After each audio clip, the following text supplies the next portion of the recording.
మాట్లాడుతున్నారు అనుకోలేదంట. ఎవరు మాట్లాడుతున్నారు? జీవము కలిగిన దేవుడు మాతో మాట్లాడుతున్నారు అని నమ్మారు, విశ్వాసం ఉంచారు. గనుక పాస్టర్ గారు మాట్లాడుతున్నారు అనుకుంటే మీకు ఏ విధమైన ఆశీర్వాదం రాదు. దేవుని వాక్యం రెండంచులు కలిగిన ఖడ్గం. అది దేవుని వాక్యం ఎన్ని అంచులు ఉన్నాయి? కత్తికి మామూలుగా ఒక అంచే ఉంటుంది, ఒకవైపు పిడి ఉంటుంది, ఒకవైపు ఏమో పొదును కలిగినటువంటి ఉంటుంది. కానీ దేవుని వాక్యానికి పేరేంటంటే రెండంచులు కలిగిన ఖడ్గం. ఒకటి మిమ్మల్ని హెచ్చరిస్తుంది, మిమ్మల్ని సరిచేస్తుంది. ఒకవేళ మాలో కూడా సరి చేసుకోవాల్సిన ఏమైనా దేవుని వాక్యము ద్వారా ఉంటే మీతో మాట్లాడడమే కాదు, కానీ వాక్యము మాతో కూడా మాట్లాడుతూ ఉంటుంది. కనుక దేవుని మందిరంలోనికి మనం వచ్చినప్పుడు మన ప్రవర్తన జాగ్రత్తగా చూసుకోవాలి. కనుక చిన్నపిల్లలను కొద్దిగా స్వాధీనం పెట్టుకోండి. దేవుని సన్నిధి కనుక గొడవ చేయకుండా మౌనంగా ఉండడం. ఒకవేళ అభ్యంతరకరంగా దేవుని వాక్యానికి ఉంటే చిన్నగా నాతో చెప్పాల్సిన అవసరం ఏం లేదు, చిన్నగా పిల్లల్ని తీసుకొని బయట కూర్చోవచ్చు. అర్థమైందా? అభ్యంతరం చేయబాకండి. పెద్దవాళ్ళు కూడా ఇంట్రెస్ట్గా వినండి. మరి వాక్యం చదివే వాళ్ళు కూడా ఎవరు చదివినా ఒకళ్ళే చదవాలని ఇది పోటీ ప్రశ్న లేకపోతే పోటీ తత్వం ఏం కాదు. ఇక్కడ చదువుతున్నటువంటి వారు ఎలా చదవాలంటే అది దేవుని వాక్యం. దేవుని వాక్యం కనుక చాలా శ్రద్ధగా చిన్నగా నాకు వినబడేటట్టు చదివితే చాలు. ప్రజలందరికీ వినపడాల్సిన అవసరం లేదు. కనుక చదువుతున్న ఎవరైనా, ఒకరిని ఉద్దేశించి నేను మాట్లాడట్లేదు కానీ ఓవరాల్గా చెప్తున్నాను, ఎవరైనా వాక్యం చదివేవాళ్ళు చాలా జాగ్రత్తగా నీట్గా అర్థమయ్యేటట్లుగా చదవండి. పోటీ పడి చదవబాకండి. ఆమె చదవాలా నేను చదువుతాను అన్నట్లుగా పోటీతత్వంగా దేవుని మందిరంలో ఉండకూడదు. ఆత్మీయతలో పోటీ పడండి, తప్పేమీ లేదు. వాళ్ళకన్నా నేను విశ్వాసంగా ఉండాలి, వాళ్ళకన్నా నేను ప్రార్థన చేయాలి, వాళ్ళకన్నా ప్రభువుకు నేను ఇవ్వాలి, వాళ్ళకన్నా దేవుని పరిచర్యలో సహకరించాలి, దేవుని సేవకుల్ని పోషించవలసిన బాధ్యత నాకుంది. ఇలాంటి వాటిలో పోటీ పడండి. ఇట్లాంటి వాటిలో పోటీ పడటం వల్ల పెద్ద ఉపయోగం ఏమి లేదని నా ఆలోచన. కనుక ఓ దైవజనుడిగా చెప్తున్నటువంటి మాటలు శ్రద్ధగా గ్రహించి మన ఎదుట కొద్ది సమయం ఉంది కనుక కొద్ది మాటలు నేను మీకు అందించి నా సమయాన్ని నేను ముగించడానికి కొరకే ఆశిస్తున్నాను. రండి దేవుని వాక్యంలోనికి వెళ్దాం. పరిశుద్ధ గ్రంథమైనటువంటి బైబిల్లో నుండి 81వ కీర్తన 8వ వాక్యాన్ని చదువుకుందాం. 81వ కీర్తన చదువుమా. నా ప్రజలారా ఆలకింపుడి, నేను మీకు సంగతి తెలియచేతును. అయ్యో ఇశ్రాయేలు, నీవు నా మాట వినిన ఎడల ఎంత మేలు. చాలమ్మా. ఈరోజు మన అంశం ఏంటి అంటే దేవుని మాట వినిన ఎడల మనకు ప్రయోజనం ఏంటి? మనుషుల మాటలు వినడం వలన చాలా వరకు ఉపయోగం ఉండదు. ఏదో ఒక 50% ఉపయోగం ఉంటుందేమో, మిగతా పర్సెంట్ అంతా నష్టమే. కనుక మనుషుల మాటలు నమ్మి బాగుపడిన వాడు లేడు, దేవుని మాటలు నమ్మి చెడినవాడు కూడా లేడు. కనుక మనుషుల మాటలకు విలువిచ్చి మనుషుల మాటల్లో పడిపోయి లేనిపోయిన తిప్పలు తెచ్చుకోవడం కంటే ఈ ఉదయకాల సమయంలో దేవుని మాట వినుట వలన, దేవుని మాట నీవు వినిన ఎడల నీకు కలిగే ప్రయోజనం ఏంటో జ్ఞాపకంలోకి తేవడానికి ఆశిస్తున్నాను. ఒక్క మాట ప్రార్థన చేద్దాం. పరిశుద్ధుడైన తండ్రి, ఆశ్చర్యకరుడా నీకు వందనాలు. చదవబడిన లేఖనంలో నుండి మాతో మీరు మాట్లాడి కృప చూపించమని, సహాయతను మీరు అనుగ్రహించమని, వినగల చెవిని అంగీకరించగలిగిన మనస్సును మాకును అనుగ్రహించి సమస్త ఆటంకాలను తొలగించి వాక్యమైన దేవా నాతో మాట్లాడయ్యా, నీ ప్రజలతో కూడా మీరు మాట్లాడమని యేసు ప్రభు నామములో అడిగి వేడుకొనుచు ప్రార్థించుచున్నాము తండ్రి, ఆమేన్. మాట్లాడే దేవా నా యేసయ్యా, మాట్లాడే దేవా నా యేసయ్యా, మాట తప్పవు నీవు మారని వాడవయ్యా, మాట తప్పవు నీవు, మాట్లాడే దేవా నా యేసయ్యా, మాట్లాడే దేవా నా యేసయ్యా. నీ మాటలో జీవమున్నది, అది ఏ నన్నిలలో బ్రతికించుచున్నది. యేసయ్యా నీ మాటలో జీవమున్నది, అది ఏ నన్నిలలో బ్రతికించుచున్నది. మాటతోనే మృతుల లేపి నవా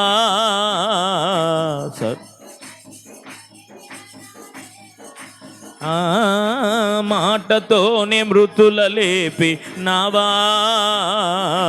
మరణముళ్ళు విరచినవో దేవా, మాట్లాడే దేవా నా యేసయ్యా, మాట్లాడే దేవా నా యేసయ్యా. మాట తప్పవు నీవు మారని వాడవయ్యా, మాట తప్పవు నీవు మారని వాడవయ్యా. మాట్లాడే దేవా నా యేసయ్యా, మాట్లాడే దేవా నా యేసయ్యా. చదువుబడిన దేవుని వాక్యంలో కీర్తనాకారుడైనటువంటి భక్తుడు ఈ 81వ కీర్తన రాస్తూ ఇశ్రాయేలు ప్రజలను ఉద్దేశించి ఓ ప్రత్యేకమైన మాట ఆయన మాట్లాడుతున్నాడు. అయ్యో ఇశ్రాయేలు, నీవు నా మాట వినిన ఎడల ఎంత మేలు. ఆమోసు గ్రంథములో ఒక మాట ఉంటుంది, చదవద్దు కానీ అక్కడ ఏమనుందంటే 8వ అధ్యాయంలో ఉంటుంది ఈ మాట. అన్నపానములు లేకపోవడం చేత వచ్చే కరువు కాదంట రాబోతుంది, దేవుని మాటలు దొరకకపోవటం వలన వచ్చే కరువు రాబోతుంది. దేవునికి మహిమ కలుగునుగాక. ఆ రోజు దేవుని వాక్యం వినాలని నీవు ఆశ కలుగున్న చెప్పే నాదుడు ఒకడు కూడా కనబడ్డాడు.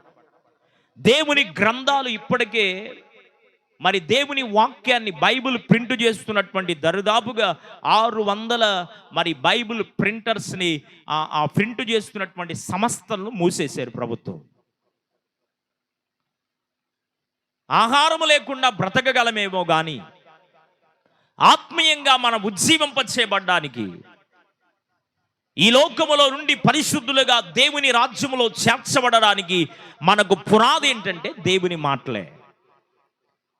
అందుకనే మొదటి సమూయేలు గ్రంథం 15వ అధ్యాయంలో అంటాడు, బలులను అర్పించడం ప్రాముఖ్యం కాదు కానీ యెహోవా మాట వినడం శ్రేష్టం అన్నాడు. నీ బలులు అర్పించాల్సిన అవసరం ఏం లేదు ప్రభువుకి. వెండి ఆయనదే, బంగారం ఆయనదే. నీకు ఇచ్చిన చిరచర ఆస్తులు, ఈరోజు నీవు అనుభవిస్తున్న సమస్తము ఆయన యొద్ద నుండి నీకు అప్పగించబడినవే. తల్లి గర్భములో నుండి దిగంబరులుగా మనం వచ్చాం, అలాగే మరలా తిరిగి వెళ్ళిపోతాం. ఈ లోకంలో మనము కూడబెట్టుకున్నది, సంపాదించుకున్నది ఏదైనా ఒకవేళ మనం అనుభవిస్తూ ఉన్నాము అంటే అది కేవలం దేవుడు మనకిచ్చినదే అని జ్ఞాపకం చేస్తున్నాను. కనుక మనదంటూ ఏమి లేనే లేదు, తీసుకుపోయేది కూడా ఏమి లేనే లేదు. అరే మన పైన వేసిన బట్టలు కూడా మనతో రానే రావు. కనుక ఏది శ్రేష్టమైనదంటే యెహోవా మాట వినడమే శ్రేష్టం. దేవుని వాక్యాన్ని వినాలి. అయ్యో అని ఎప్పుడు అంటాం? ఏదైనా దుర్వార్త మనకు వినబడినప్పుడు, ఏదైనా జరగరానటువంటి ఓ సందర్భం మనకు వినబడుతున్నప్పుడు, ఎవరైనా మనకు చెప్తున్నప్పుడు అయ్యో అట్లా జరిగిందా, అయ్యో పాపం అనే మాట మన నోట వస్తూ ఉంటుంది. ఇశ్రాయేలు ప్రజల గురించి ప్రభువు మాట్లాడుతున్న మాట ఏంటంటే, అయ్యో ఇశ్రాయేలు, నీవు నా మాట వినిన ఎడల నీకెంత మేలు. ఎవరు ఇశ్రాయేలు? ఇశ్రాయేలు గురించి ప్రభువు మాట్లాడుతూ అంటాడు, వారు నా స్వాస్యము అన్నాడు. వారు ఎవరంట? నా స్వాస్యం. గర్భఫలము యెహోవా ఇచ్చు బహుమానము, కుమారుడు ఆయన అనుగ్రహించు స్వాస్యం. అంటే ఇశ్రాయేలు ప్రజలను దేవుడు దేనితో పోల్చాడు అంటే, ఇశ్రాయేలు ప్రజలను తన స్వాస్యముతో పోల్చాడు. భూమి మీద నావారు అంటూ ఎవరైనా ఉన్నారు అంటే అది కేవలం నా స్వాస్యమైన ప్రజలు అన్నాడు. సొలొమోను దగ్గరికి షేబాదేశపు రాణి వచ్చి ఏం చెప్తుందంటే, అయ్యా నీ మాటలు వినుచున్న వీరు ఎవరు అంటే ఇశ్రాయేలు ప్రజలు భాగ్యవంతులు అన్నది. దేవునికి మహిమ కలుగును గాక. ఇశ్రాయేలు ప్రజలు ఎవరంట? నెంబర్ 1 దేవుని స్వాస్యం, 2వది భాగ్యవంతులు, 3వది ఎవరంటే యెహోవా చేత రక్షించబడిన వారు. ప్రైజ్ ది లార్డ్, హల్లెలూయా. ఎవరి చేత అంట? దేవుని చేత. ద్వితోపదేశకాండ గ్రంథం 33వ అధ్యాయంలో మనం చూస్తే అక్కడ ఉంటుంది ఈ మాట, యెహోవా చేత రక్షించబడిన నిన్ను పోలిన వారు ఎవరైనా ఉన్నారా? ఎవరు లేరు. దేవుని వలనైన రక్షణ పొందుకున్న వారు ఇశ్రాయేలు ప్రజలు. అలాంటి ఇశ్రాయేలు ప్రజలతో ప్రభువు మాట్లాడుతుంటున్నాడు, అయ్యో ఇశ్రాయేలు, నీవు నా మాట వినిన ఎడల నీకెంత మేలయ్యా, నువ్వు నా మాటింటే ఎంత బాగుపడతావు, నువ్వు నా మాటింటే ఎంత ఆశీర్వాదకరంగా ఉంటావు, నీవు నా మాటను కనుక అంగీకరిస్తే, నా మాటల ప్రకారం జీవిస్తూ ఉంటే, నా మాటను అనుసరిస్తూ నడుస్తుంటే నీకెన్ని విధాల ఆశీర్వాదాలు ఉన్నాయి అని పరిశుద్ధాత్ముడు దేవుని వాక్యం ద్వారా మాట్లాడుతున్నా. ఈరోజు అందరి మాటలు వినడానికి సమయం ఉంది, కానీ జీవము కలిగిన దేవుని మాట వినడానికి మనకేమి లేదంటే సమయం లేదు. అందుకే ఆమోసు గ్రంథములో మాట్లాడుతూ వచ్చాడు దేవుడు, అన్నపానములు లేకపోవడం చేత వచ్చే కరువు కాదంట, అది దేవుని వాక్యము దొరకక వచ్చే కరువు. చెప్పాలి అన్న వినడానికి మనుషులు ఉండరు, చెప్పేవాళ్ళు కూడా ఉండరు. ఆదిపితరుడైనటువంటి నోవాహు కాలములో 120 సంవత్సరాలు ప్రకటించాడు. ఒక రోజు 2 రోజులు కాదు, ఎన్ని సంవత్సరాలు? ఎవరైనా పడవను ఎక్కడ కడతారు? ఏమా షిప్పులు కానీ పడవలు ఎక్కడ కడతారు? సముద్ర ఒడ్డును కట్టాలి. నోవాహు గారు ఎక్కడ కట్టాడు తెలుసా? ఊరి నడి మధ్యలో కట్టాడు. ఊరి మధ్యలో కడుతున్నప్పుడు అప్పుడైనా వాళ్ళకి జ్ఞానం రావాలిగా, అప్పుడైనా వాళ్ళు ఆలోచించాలిగా.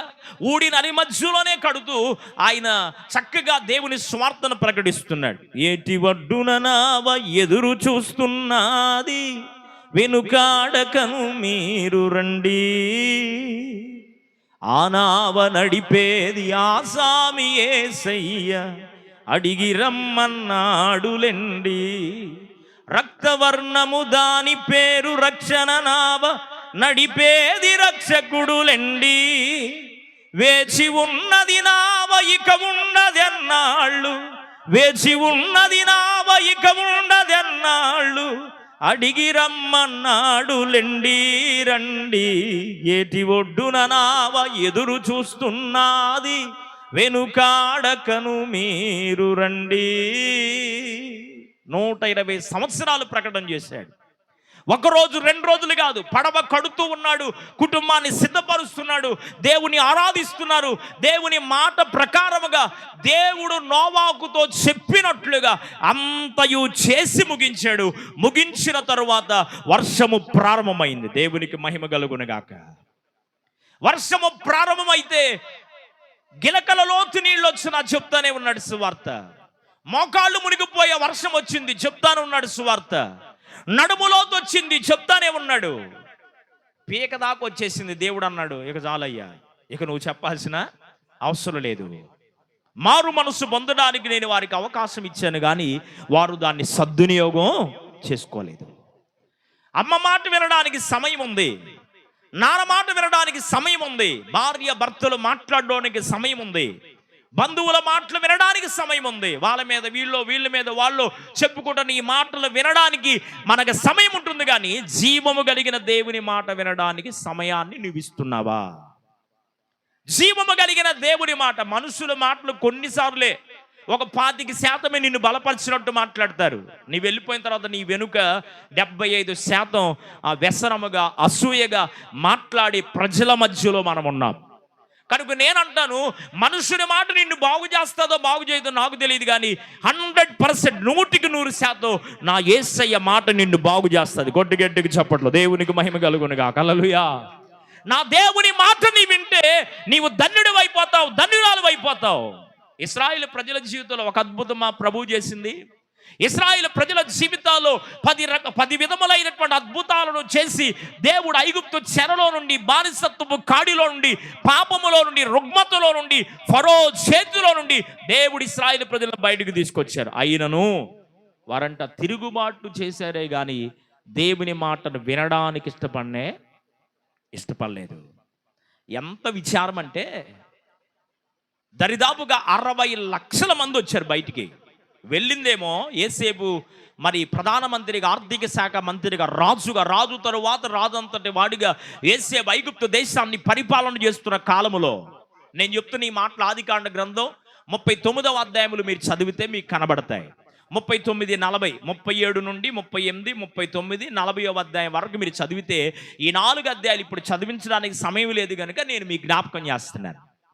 యేసేపుకు దేవుడు తోడై ఉండెను గనుక ఐగుప్తు దేశము కాని దేశం నా వారంటే ఎవరు లేరు, అక్కడ తన స్వదేశము కాదు, సొంత ప్రాంతము కాదు, అయినా ఆ ప్రాంతములో జీవము కలిగిన దేవుడు యేసేపుకు తోడై ఉండుట వలన ఐగుప్తు దేశానికి రాజుగా దేవుడు, రాజు తరువాత రాజంతటి వాడు, ప్రధానమంత్రి, మంత్రిగా ఓ గొప్ప పదవినిచ్చాడు.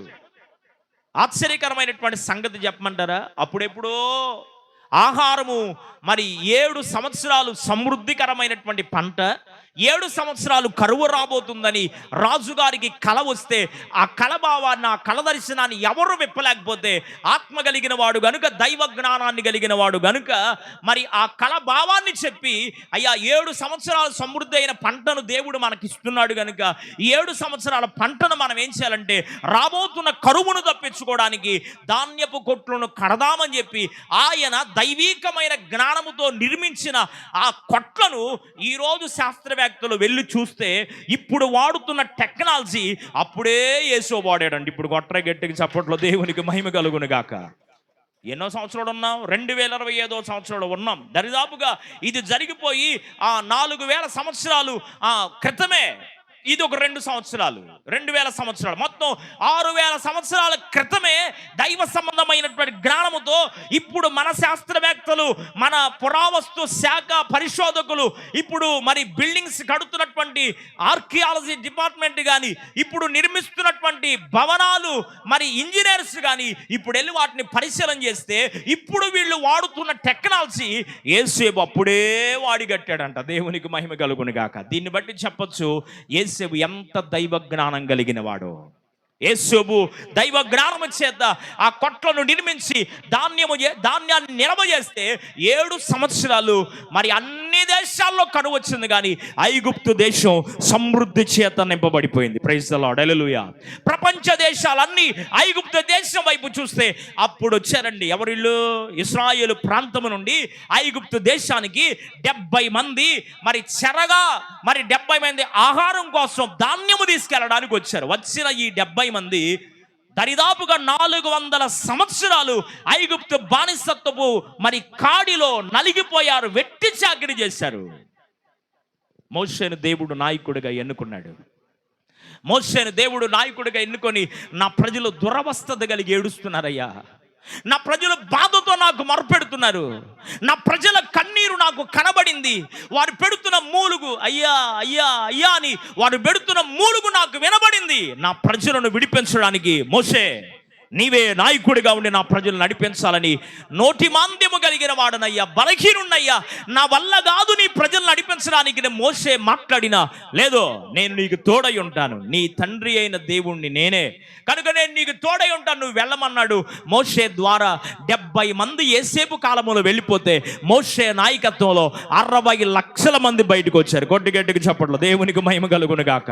ఒకళ్ళిద్దరు కాదు, 60 లక్షల మంది వెళ్ళిపోతే విచారం కలిగేటువంటి మాట ఏంటి అంటే 60 లక్షల మంది వెళ్ళాలిగా కానానికి. అమ్మా 60 లక్షల మంది ఇశ్రాయేలు ప్రాంతానికి వెళ్ళాలిగా, 60 లక్షల మంది కానాను ప్రాంతము చేరాలిగా, పరలోక పట్టణానికి చేరాలిగా, దేవుని యొక్క సన్నిధిలోకి చేర్చబడాలిగా. 60 లక్షల మంది కాదు కదా, నడిపించిన నాయకుడైన మోషే కూడా చేరలేదు. ఎంతమంది వెళ్ళారు తెలుసా? ఇద్దరు వెళ్ళారు. వీళ్ళు దేవుని మాట వినిన వాళ్ళు. ప్రైజ్ ది లార్డ్, హల్లెలూయా. మోషే దేవుని యొక్క కనానుకు చేర్చబడకపోవడానికి కారణం ఏంటంటే దేవుడు చెప్పిన మాట వినల, ఆయన అనుకున్నా చేశాడు. కొన్నిసార్లు మనం కూడా అంతే, దేవుడు ఒకలాగా చెప్తుంటే మనం ఆయన అట్టే చెబుతాడు, ఆయనకేం తెలుసు, నాకు జ్ఞానం లేదా, నాకు పరిజ్ఞానం లేదా, నేను చేయలేనా అని మన సొంత జ్ఞానంతో కొన్నిసార్లు సొంత నిర్ణయాలు చేసుకొని దేవుడు వెళ్ళమన్నా చోటకు వెళ్ళకుండా, చేయమన్నా చేయకుండా మన సొంత టాలెంట్తో కొన్ని చేస్తూ ఉంటాం. అందుకనే నష్టాన్ని ఎదుర్కొంటున్నాం. కాదు, జీవము కలిగిన దేవుని మాట వినాలి. మోసేను దేవుడు అన్నాడు, ఇదిగో నా ప్రజలు దాహానికి అల్లాడిపోతున్నారు కనుక నీవు బండతో మాట్లాడు అన్నాడు దేవుడు. బండతో ఏం చేయమన్నాడు? మాట్లాడమన్నాడు, కొట్టమన్నాడా? మాట్లాడమన్నాడు. ఈయనేం చేశాడు చెప్పరేమ్మా? బండతో మాట్లాడమని దేవుడు చెప్తే బండతో మాట్లాడాల, కర్ర తీసుకొని కొట్టాడు. మాట్లాడినా నీరు వచ్చేది, కొట్టినా కానీ అది దేవుని కార్యం కనుక ఆ పానీలే నా కుమారుడు అనుకొని గుర్తుపెట్టుకుందాంలే, ఒక పక్కన పెట్టుకుందాం అని పెట్టుకొని కొట్టినా కానీ నీళ్ళు ఇచ్చారు. దేవునికి మహిమ కలుగును గాక. ఇంకో మాట ఏంటి అంటే, దేవుని పిల్లలను పట్టుకుని ద్రోహులారా అని సంబోధించాడు. అంటే సేవకుల కన్నా మీరంటే దేవునికి ఎంత ఇష్టమో తెలుసా? ఒక దైవజనుడు నడిపించినటువంటి నాయకుడైన మోషే ఇశ్రాయేలు ప్రజల్ని తన స్వాస్థ్యమైన నా సొత్తు అని దేవుడు చెప్పుకున్న ప్రజల్ని ద్రోహులారా అన్నాడు. ఊరకనల్లా పాపం చాలా విసిగిచ్చారు, ఆయన్ని కన్నీరు పెట్టించారు, తిరుగుబాటు చేశారు. ఏంది మోషే, అక్కడ ఉన్నప్పుడు కీరకాయలు తిన్నాం, దోసకాయలు తిన్నాం, మాంసాహారం సమృద్ధిగా తిన్నాం, ఇక్కడ తీసుకొచ్చి మమ్మల్ని ఎండేస్తున్నావు, మేము అక్కడున్నా బాగుండేది అనుకుంటే తిరుగుబాటు చేస్తే మోషే కోపం వచ్చి ద్రోహులారా అనే మాట మాట్లాడితే ప్రభు అన్నాడు, మోషే నువ్వు కానానికి జారట్లేదు. కొండపైకి తీసుకెళ్ళాడు. 33వ అధ్యాయం ద్వితీయోపదేశకాండ గ్రంథంలో 33వ అధ్యాయంలో కొండపైకి తీసుకెళ్ళి, నీవు కానానుకు చేర్చబడవు కానీ నీవు నా కుమారుడు మిక్కిలి సాత్వికుడైన వాడవు, నీలో ఉన్న ఈ 2 బలహీనతను బట్టి, నెంబర్ 1 నా మాట వినకపోవడాన్ని బట్టి, నా ప్రజలను దూషించడాన్ని బట్టి నేను నిన్నేం చేయట్లేదంటే కానానుకు తీసుకెళ్ళట్లేదు. చూపించాడు దూరం నుండి కానాను చూపించాడే కానీ కనాను తీసుకురావడానికి ఎన్ని నిందలు, అవమానాలు, అసహ్యాలు అనుభవించినటువంటి మోషేను కూడా దేవుడు ఎక్కడ తీసుకెళ్ళలేదు? కనానుకు తీసుకెళ్ళా. అంటే దైవజనులన్నా నాయకులన్నా మీరంటే యేసయ్యకి ఎంత ప్రేమో అర్థం చేసుకోవాలని చెప్తున్నాను ఈ మాట. ప్రైజ్ ది లార్డ్, హల్లెలూయా. ఎన్నో మార్లు అరణ్యములో తిరుగుబాటు చేశారు దేవుని పైన, ఎన్నో మార్లు దేవుని పైన గొనుక్కున్నారు, సనుక్కున్నారు. మనలో కూడా ఉంది ఈ స్వభావం. దేవుడు మేలు చేస్తే అబ్బా భలే చేశాడు దేవుడు అంటాం. ఏదన్నా చేయలేదు, కొద్దిగా ఆలస్యమైంది అనుకో, ఏం దేవుడో లేనమ్మా, ఎన్ని సంవత్సరాలు చూస్తున్నా ఇప్పుడు వరకు ఏమీ లేదని ఇట్లాంటి బలహీనమైన మాటలు మనం కూడా మాట్లాడుతాం. గొనుక్కోవడం, సనుక్కోవడం ఇది సాతాను అనుభవం, దేవుని పైన తిరుగుబాటు చేసే అనుభవం. నమ్మిన తర్వాత మౌనంగా ఉండాలి. ఆయన ఎప్పుడు చేయాలని ఆయన అనుకుంటాడో అప్పుడు నీ కార్యాన్ని దేవుడు చేసేస్తాడు. Praise the lord, hallelujah. కనుక భక్తుడు అంటున్నాడు, బలులను అర్పించుట కంటే యెహోవా మాట వినడం శ్రేష్టం అన్నాడు. ద్వితీయోపదేశకాండ గ్రంథం 28వ అధ్యాయం మొట్టమొదటి వచనంలో అంటాడు, నీ దేవుడని యెహోవా మాట శ్రద్ధగా విని దాన్ని అనుసరించి నీవు నడిచిన యెడల ఈ ఆశీర్వాదాలన్నీ నీకు ఇస్తానన్నాడు. ప్రైజ్ ది లార్డ్, హల్లెలూయా. గడిచిన వారమో అంతకుముందు వారం అడిగాను కదా, 28వ అధ్యాయంలో ద్వితీయోపదేశకాండ గ్రంథం 28వ అధ్యాయంలో ఉన్న ఆశీర్వాదముల సంఖ్య ఎంత? స్టడీ చేసిన వాళ్ళు చెప్పొచ్చు. ఎన్ని ఆశీర్వాదాలు ఉన్నాయి? బ్రదర్ చెప్తున్నారు 16. ఇంకా ఎన్ని ఆశీర్వాదాలు ఉన్నాయి? సరే, ఇంకొక వారం అవకాశం ఇస్తున్నాను, వచ్చే వారం చెప్పండి. మరలా జాగ్రత్తగా స్టడీ చేసి ద్వితీయోపదేశకాండ గ్రంథం 28వ అధ్యాయంలో దేవుని మాట వినుట వలన దేవుడు తన ప్రజలకు ఇస్తున్న ఆశీర్వాదాలు ఎన్ని? నేను చెప్తాను వచ్చేవారం. రైట్. ఎన్ని ఆశీర్వాదాలు దేవుడు సమకూర్చాడు అంటే, నీవు వ్యాపారములో దీవించబడతావు, ఫలములో దీవించబడతావు, నీ ఇంటిలో గొడ్డుమోతోళ్ళు ఉండరు, నీ ఇంటిలో సమృద్ధికరమైన పిల్లలతోనే దీవించబడతావు, నీ ఇంటిలో కొదువు ఉండదు, ఆశీర్వాదమే ఉంటుంది. గొర్రెల మందలు, ఎద్దుల మందలు దీవించబడతాయి, పశువులు దీవించబడతాయి.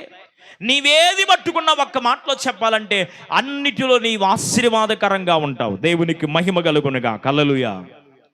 ఆశీర్వాదం, ఆశీర్వాదం, ఆశీర్వాదము యేసయ్యా, ఆశీర్వాదం, ఆశీర్వాదం, ఆశీర్వాదము, ఆశీర్వాదం, ఆశీర్వాదం, ఆశీర్వాదము యేసయ్యా, ఆశీర్వాదం, ఆశీర్వాదం, ఆశీర్వాదము, ఆశీర్వాదములో నడిపించుము యేసయ్యా, ఆశీర్వాదములో నడిపించుము, ఆశీర్వాదములో నడిపించుము యేసు, ఆశీర్వాదములో నడిపించుము.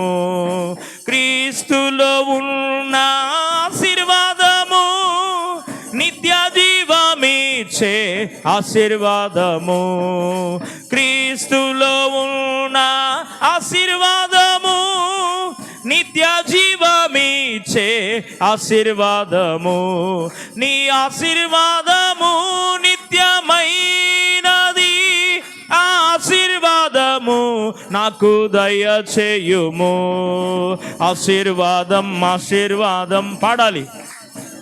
యేసయ్యా ఆశీర్వాదం ఆశీర్వాదం దము, ఆశీర్వాదములో నడిపించుము. యేసయ్యా ఆశీర్వాదములో నడిపించుము. యేసయ్యా ఆశీర్వాదములో నడిపించుము. హల్లెలూయా. ఆశీర్వాదములో నడిపించే దేవుడు మన దేవుడు. అయితే నువ్వు చేయాల్సిన పని ఏంటంటే నీ దేవుడని యెహోవా మాట వినాలి. నీ దేవుడని యెహోవా మాట వినిన ఎడల అంటున్నాడు. ఆయన మాట వింటే నీవు ఆశీర్వదించబడతావు. మాట వినుక ఇశ్రాయేలు ప్రజలు అరణ్యములోనే వారు హతులైపోయారు. రోగములకు అప్పగించాడు, పాములకు అప్పగించాడు, కరువుకు అప్పగించాడు. మరి భయంకరమైనటువంటి పరిస్థితుల్లో గుండా వాళ్ళు కృంగిపోయి చేరాలనుకున్న గమ్యస్థానము చేరలేదు. కానీ కేవలం యెహోషువ కాలేబు అనే ఇద్దరు మాత్రమే పరమ కానానుకి చేర్చబడ్డారు. ఐగుప్తు నుండి కానాను ఎంత దూరం అంటే 11 రోజులు ప్రయాణం అంట, అంతే. ఎన్ని రోజులు? 11 రోజులే. కనాను అనగా అర్థం ఏంటంటే పల్లము. గుణదలు ఎల్లుండొచ్చు చాలా మంది. కొండ ఎక్కేటప్పుడు ఎంత ప్రయాసపడతామో. నేను కూడా వెళ్ళేళ్ళే, దరిదాపు 7-8 సార్లు వెళ్ళుంటా. ప్రైజ్ ద లార్డ్, హల్లెలూయా. అప్పుడులే, ఇప్పుడు కాదు. ఇప్పుడు వెళ్తున్నారా పాస్టర్ గారు అనుకోబాకండి. అప్పుడు 7-8 సార్లు కొండెక్కితే ఎక్కేటప్పుడు ఎంత ఆయాసం, రొప్పుగా అమ్మ అయ్యా అని ఎక్కాలో. దిగేటప్పుడు నువ్వు దిగాల్సిన అవసరంలా. ఎక్కడానికి 2 గంటలు పడితే దిగడానికి అరగంటలో కిందకు వస్తావు. దేవునికి మహిమ కలుగును గాక. అంటే ఎత్తులో నుండి దిగటం తేలిక, దిగువ నుండి పైకి ఎక్కడం కష్టం. కనాను అన్నగా అర్థం ఏంటి అంటే పల్లము. కనాను అంటే అర్థం పల్లం, లోతైనది, పల్లములో ఉన్నది, క్రిందగా ఉన్నది. ఐగుప్తు నుండి కనానుకు వెళ్ళిపోవడం 11 రోజుల్లో ఈజీగా వెళ్ళిపోవచ్చు. కానీ 11 రోజులు వెళ్ళవలసిన ప్రయాణం దేవుని మాట వినకపోవుట వలన 40 సంవత్సరాలు నడిపించాడు. ఎన్ని సంవత్సరాలు? 11 రోజులు ఏడా, 40 సంవత్సరాలు ఏడా? ఒరే కనీసం దశంభాగం ఉండాలిగా. దశంభాగం కూడా లేదు. 11 రోజులు వెళ్ళాల్సిన ప్రయాణం 40 సంవత్సరాలు నడిపించాడు. కారణం ఏంటి అంటే కేవలం ఇశ్రాయేలు ప్రజలు దేవుని మాటను పెడచెవిన పెట్టడమే. అందుకని ఆత్మ సంగములతో చెప్పుచున్న మాట, చెవులు గలవాడు వినుగాక అన్నాడు. ఏం కలిగినోడు? చెవులు ఉన్నాయి, కానీ కొంతమందికి దురద చెవులు ఉన్నాయి అంటే. ఏం చెవులు ఉన్నాయి? నేను అంటలేదులే. ఏ చెవులు ఉన్నాయి? కల్పన కథలకు చెవులు అప్పగించి వినే చెవులు ఉన్నాయి, కానీ జీవము కలిగిన దేవుని వాక్యాన్ని వినే చెవులు లేవు అన్నాడు వాక్యంలో. ఏ చెవులు కావాలి? కనలేని కనులేలనయ్యా, వినలేని చెవులేలనయ్యా, నిన్ను చూడ మనసాయనయ్యా యేసయ్యా, నిన్ను చూడ మనసాయనయ్యా. కనలేని కనులేలనయ్యా, వినలేని చెవులేలనయ్యా, నిన్ను చూడ మనసాయనయ్యా యేసయ్యా, నిన్ను చూడ మనసాయనయ్యా. హల్లెలూయా. మా నాన్నమ్మ గారు బ్రతికున్న దినాల్లో ఆ రోడ్డు మీద ప్రశాంతంగా చైరేసుకొని ఈ పాట పాడుతూ ఉన్నది. పొద్దునే నీకేం వచ్చింది? కనలేని కనులేంది, నిన్ను చూడాలని ఆశ ఉందంటావేంది, అప్పుడే పోతావేంది వదిలిపెట్టంటే ఆమంటది పోక ఏం చేసుకోలే, అందుకనే పాడుతున్నాను అనేది. Praise the lord, hallelujah. Famous songs చాలా ఉన్నాయి, అమ్మ బాడిని, నానమ్మ బాడిని. వాటిలో కొన్ని మత్సుకు నేను నేర్చుకొని, ఆమె నాకు నేర్పలేదు కానీ ఆమె పాడుతున్నప్పుడే బై బర్త్ రక్తములో ఆమె స్వరం నాకు వచ్చింది కనుక మరి బై బర్త్ ఒక్కసారి వినంగానే వాటిని నేను పాడేయడానికి ప్రభువు కృపనిచ్చాడు. Praise the lord, hallelujah. కనుక ఓ దైవజనుడికి ఏం చెప్తున్నానంటే దేవుని మాట నీవు వినాలి. అయ్యో అని దేవుడు నిన్ను బట్టి అనకూడదు. నా కుమార్తె, నా కుమారుడు నా మాట వింటున్నాడని ఆ యొక్క అనుభవం దేవుని నోట నుండి నీవు అనిపించుకునే వ్యక్తిగా ఉండాలి. ఒక మాట చూద్దాం దేవుని వాక్యంలో మనం జ్ఞాపకం చేసుకుంటే, ఇర్మీయా గ్రంథం 23వ అధ్యాయం 29వ వచనంలో ప్రభు అంటాడు, నా మాట అగ్ని వంటిది కాదా అన్నాడు. ఎలాంటిదంట ఆయన మాటలో? మన మాటలు ఎట్టటి? మన మాటలు కూడా అగ్ని వంటియే, మీకు తెలియట్లేదు. కానీ యాకోబు పత్రికలు అంటాడు, నాలుగు అవయములన్నిట్లో చిన్నదే గాని, అవయములన్నిట్లో చిన్నదే గాని చిన్న అగ్ని అడవిని మొత్తాన్ని తగలబెట్టినట్లుగా మన నోట నుండి వస్తున్న మాట ఇంటిని నాశనం చేస్తుంది, జీవితాన్ని నాశనం చేస్తుంది, మరి కొన్ని కుటుంబాలను కూడా పతనమైపోయే స్థాయిలోకి నడిపించేస్తుంది. కనుక నీ నోటికి చిక్కము పెట్టుకొను అన్నాడు దేవుడు. ఏం పెట్టుకోవాలా? ఒక మాట వినండి జాగ్రత్తగా. నా నోటితో కానీ నీ నోటితో కానీ ఉచ్చరిస్తున్న ప్రతి మాటను బట్టి రేపు దేవుని న్యాయ సింహాసనం ఎదుట నిలబడాలి ఒకరోజు. నీ నోటితో ఏం మాట్లాడుతున్నావో ఆ ప్రతి నోటి మాటను బట్టి వ్యర్థమైన మాటలు మాట్లాడకూడదు, అర్థవంతంగా ఉండాలి మాట్లాడితే. కొంతమంది మాట్లాడతారు తలాతో ఒక మొండివేం ఉండదో, మాట్లాడు వదిలిపెట్టేస్తారు. నేను మాట్లాడుతున్నాను కదా, నాకు మాటలు వచ్చినాయి కదా అని మాట్లాడతారే తప్ప వారి మాటల్లో సారం ఉండదు. ఎదుటి వారిని బలహీనపరిచే, గాయపరిచేవి, ఎదుటి వారిని కించపరిచే మాటలే తప్ప ఎదుటి వారిని బలపరిచే మాటలు కొందరు మాట్లాడలేరు. అలా ఉండకూడదు మనం అని చెప్పి నీవు మాటలో తప్పిపోకూడదు, నీ మాట కరెక్ట్గా ఉండాలి అని చెప్తూ నీ నోటికి చిక్కము పెట్టుకోవడం మంచిది కదా అన్నారు. దేనికి పెడతారు? నోటికి చిక్కం దేనికి పెడతారు? దూడలకు పెడతారు తెలుసా? అప్పుడే పుట్టిన దూడలు మట్టి తినకుండా, ఆ మట్టి తింటే మరలా లోపలికి వెళ్ళిపోయి అది చనిపోతుందేమో, దానికి అనారోగ్యం చేస్తుందేమని ఆ నోటికి చిక్కము పెడతారు. ఇప్పుడు పశువులు ఎక్కడో పల్లెటూరులో కూడా పెద్దగా వాళ్ళు కూడా పశువుల పోషణ చేయలేక, గడ్డి కొనలేక, వాటిని పోషించలేక ఎక్కడో అక్కడక్కడ పల్లెటూరులో ప్రతి ఇంటికి 4-5 పాడి బర్రెలు ఉండేవి ఇదివరకు. ఇప్పుడు మత్స్సుకి ఏదో ఒకటి పెట్టుకొని వాళ్ళ ఇంట్లో తాగడానికి ఆ ఒక్కదాన్ని మేపుకుంటే చాలు అనుకుంటున్నారు. డైరీ ఫార్మ్స్ అలాగున వీళ్ళు చేయడాన్ని బట్టే డైరీ ఫార్మ్స్ వచ్చినాయి. అక్కడ పాలలో కల్తీ, నీటిలో కల్తీ, అన్నిట్లో కల్తీ ఏర్పడిపోయి పాలు తాగడం వలన కూడా ఈరోజు మరి ఆసుపత్రి పాలైపోతున్నటువంటి రోగులు ఎక్కువైపోయారు. నోటికి చిక్కము పెట్టుకొనుము. నీ నోటితో ఒక మాట మాట్లాడుతున్నప్పుడు నిజంగా నువ్వు ప్రభువుని నమ్ముకున్న వ్యక్తివైతే, నిజంగా ప్రభువుతో నడుస్తున్న వ్యక్తివైతే నీ నోటి మాటలు ఎట్లా ఉండాలి? దేవుని వాక్యములు అంటాడు మత్తయి సువార్తలో, ఉప్పు వేసినట్టు ఉండాలన్నాడు. ఉప్పు లేని కూర ఎట్టగా ఏడిచిద్ది? సప్పగా ఏడిచిద్ది, అంతేగా. ఉప్పు లేని కూర తీసుకెళ్ళి ఆయన ఎదురు పెట్టు, డేక్ష మొఖాన్ని రాకపోతే అప్పుడు అడుగు నన్ను. దేవునికి స్తోత్రం. ముఖం మీద పడిద్దా పడదా? అర్థం చేసుకునే వాళ్ళు అయితే ఏమనరు, కానీ అర్థం చేసుకోకుండా కొద్దిగా అట్లా ఉండేవాళ్ళు అయితే ఖచ్చితంగా డేక్ష ముఖానికి ఒక్క ముద్ద పెట్టుకోవడం వాల్సి, రెండో ముద్ద నీ ముఖానో ఇక ఉండటమే గ్యారంటీ. కనుక ఉప్పు లేకపోతే కూర రుచి ఎలాగుండదో, ఉప్పు లేకపోతే కూర టేస్ట్గా ఎలాగుండదో, దేవుని మాటలు మన జీవితంలో లేకపోతే మన మాటలు కూడా ఎట్లుండవు, రుచికరంగా ఉండవు. ఎదుటోడిని గాయపరిచేటట్టుగా ఉంటాయి, ఎదుటోడిని బలహీనపరిచేటట్టుగా ఉంటాయి. బలపరిచేటట్లుగా ఉండాలి అంటే నీ నోట ఎవరి మాట ఉండాలి? జీవము కలిగిన దేవుని మాట ఉండాలి. యోహాను సువార్త 15వ అధ్యాయంలో 7వ వచనంలో అంటాడు, నాందు మీరును మీ యందు నా మాటలు ఉన్న ఎడల మీకేది ఇష్టమో అడగండి నేను ఇస్తానన్నాడు. ఎవరు మాటలు ఉండాలి? ఇప్పుడు హృదయం నిండా తిట్టాలని ఉందనుకో, ఏం చేస్తారు? బయటికి ఆశీర్వాదాలు వస్తాయా? రావు. ఏమొస్తాయి? తిట్టే మాటలే వస్తాయి. హృదయం నిండా దీవించాలని ఉందనుకో, దీవెనకరమైన వాక్కులే బయటికి వస్తాయి. హృదయము నిండు కొలది నాలుక మాట్లాడును అని వాక్యం చెప్తుంది. కనుక నీవు దేవుని మాట వినాలి. ఆయన మాటలు ఎలాంటివంట? అగ్ని వంటివి అన్నాడు. ఇంకో మాట చూపిస్తాను, శుద్ధమ దేవుని వాక్యములో మనం జ్ఞాపకం చేసుకుంటే 146వ కీర్తన 6వ వచనం, 146 146వ కీర్తన 6వ వచనంలో ఆయన ఎన్నడూ మాట తప్పనివాడు అని ఉంది అక్కడ. ఎవరంట ఆయన? మనుషుడు మాట ఇచ్చి తప్పుతాడేమో కానీ జీవము కలిగిన దేవుడు ఏం చేయడంట? ఆయన ఎన్నడూ మాట తప్పనివాడు. ఆయన ఆకాశమును భూమిని సముద్రమును దానిలోని సర్వమును సృజించిన వాడు. ఆయన ఎన్నడూ మాట తప్పలేదంట. మాట తప్పాడా ఎప్పుడన్నా? నీకు ఇచ్చాడు ఒక మాట, నీకు ఇచ్చిన మాట ఎప్పుడైనా తప్పిన ఆనవాలు ఉన్నాయా? నీకు ఒక వాగ్దానం చేశాడు దేవుడు. నిన్ను ఒక తలగా నిలబెడతానన్నాడు, నిన్ను ఆశీర్వదిస్తానన్నాడు, ఏమి లేరు నిన్ను తీసుకెళ్ళి ఐశ్వర్యవంతులుగా చేస్తానని కొన్ని సంవత్సరాల క్రితం దేవుడు మాట ఇచ్చాడు. ఇచ్చిన మాట నా దేవుడు నిలబెట్టుకున్నాడు. ప్రైజ్ ది లార్డ్, హల్లెలూయా.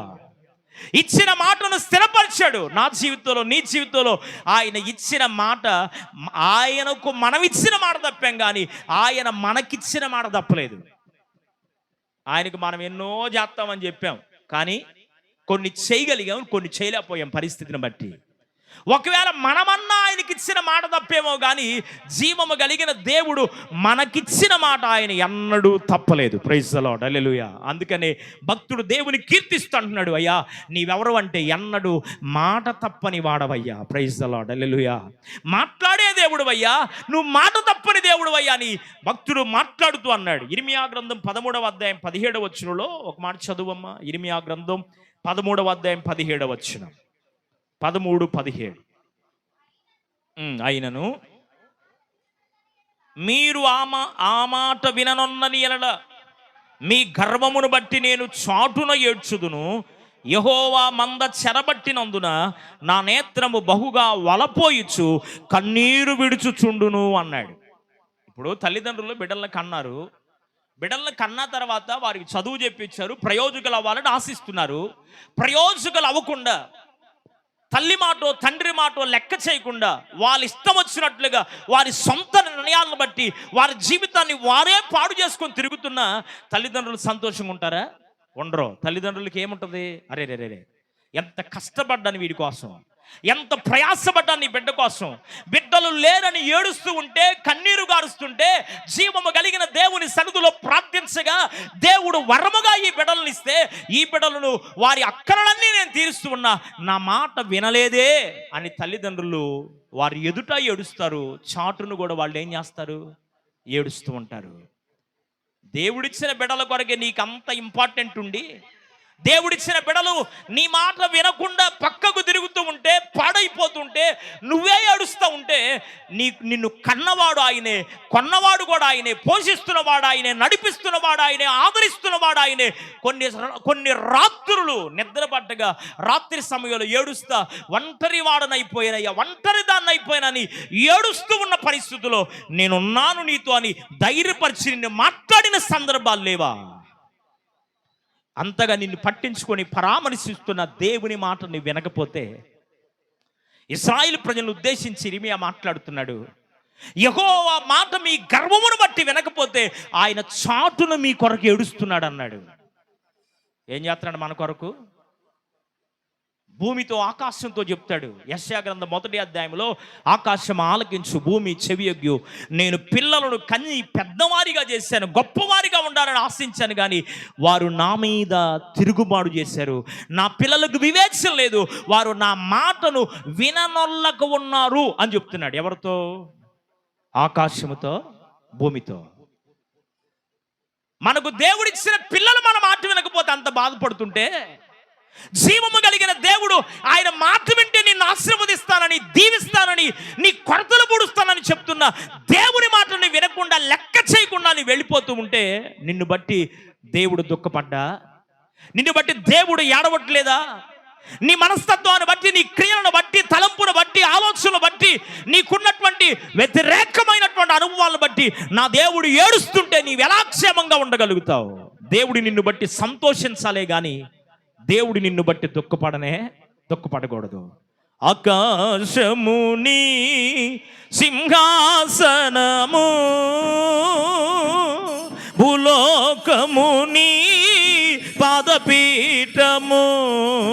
ఆకాశముని సింహాసనము, భూలోకముని పాదపీఠము. హీనులగు మానవులను కావగా, హీనులగు మానవులను కావగా, ప్రాణము సిలువలో దారబోసితివి, ప్రాణము సిలువలో దారబోసితివి. భజయంతుము నిన్ను యెహోవా శ్రీయేస రక్షణకర్త భజయంతుము నిన్ను దేవా యెహోవా శ్రీయేస రక్షణకర్త శరణు శరణు మా దేవ యెహోవా